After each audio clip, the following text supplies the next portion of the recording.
বাড়ি নির্মাণ করার জন্য চাই সঠিক পরিকল্পনা এবং সঠিক প্ল্যান। আজকে আপনাদেরকে একটি ডুপ্লেক্স বা গ্রামের একটি রাউন্ড সিঁড়ি দিয়ে একটি বাড়ির প্ল্যান দেখাবো। এখানে যে বাড়িটি আমরা দেখতে পাচ্ছি, এই বাড়িটির যে সিঁড়ি হবে সেটি হবে রাউন্ড সিঁড়ি। এই সিঁড়িগুলি ডুপ্লেক্স বা গ্রামের ডিজাইনকৃত একটি বাড়ির প্ল্যান, যেটা বিলাসবহুল বা একটি সুন্দর এবং দৃষ্টিনন্দন বিলাসবহুল বাড়ির প্ল্যানের কথা চিন্তা করছেন এবং সামনে একটু কারুকাজ বা একটা ডিজাইন হবে রাউন্ড পিলার দিয়ে। এই বাড়িটির প্রচলন বর্তমানে সবচেয়ে বেশি। যারা 2 তলা কিংবা 1 তলা বাড়ি এর মধ্যেই শেষ করতে যাচ্ছেন তাদের জন্য এই প্ল্যানটি।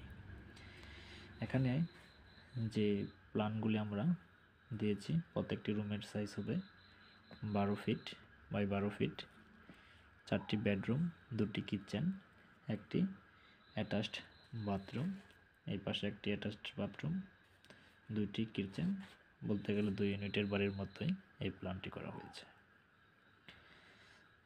আপনারা যারা এই বাড়ির প্ল্যানটি করবেন কিংবা এই প্ল্যানটি দিয়ে বাড়ি তৈরি করতে চাচ্ছেন, তারা কিভাবে বেস বা ফুটিং বা পিলার কিভাবে কাজ করবেন আপনাদেরকে দেখাবো।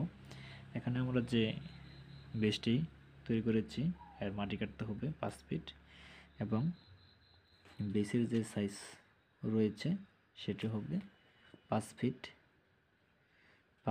বা এখানে যে ফুটিংটি রয়েছে, কিছু ফুটিং রয়েছে 5 ফিট 8 ইঞ্চি বাই 5 ফিট 8 ইঞ্চি। এইভাবে আপনারা ডিজাইন করে বাড়ির ফ্লোর প্ল্যানের সাথে পিলার এবং গ্রেড বিম, জিবি বিম এবং ছাদের যে প্ল্যান রয়েছে সেই অনুযায়ী কাজ করবেন। এখানে পিলারে আমরা যে রডগুলি ব্যবহার করেছি 10 mm চুড়ি এখানে ব্যবহার করা হয়েছে। এরকম করে আপনারা প্ল্যান অনুযায়ী যে কোনো বাড়ির কাজগুলি করবেন, তাতে করে আপনার খরচ এবং আপনার প্ল্যান অনুযায়ী যে বিল্ডিংয়ের যে বার বহন ক্ষমতা রয়েছে নিরাপদে ব্যবহার করতে পারবে এবং কলমে অবশ্যই 1% রড ব্যবহার করতে হবে। এখানে কয়টা 16 mm দিলে 1% রড হবে।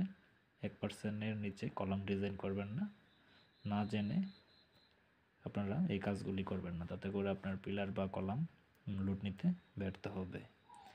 অবশ্যই বাংলাদেশ ন্যাশনাল বিল্ডিং কোড অনুযায়ী আপনারা কলাম, পিলার, বেস এবং আপনার যে ছাদ রয়েছে এই জিনিসগুলি খেয়াল রাখতে হবে।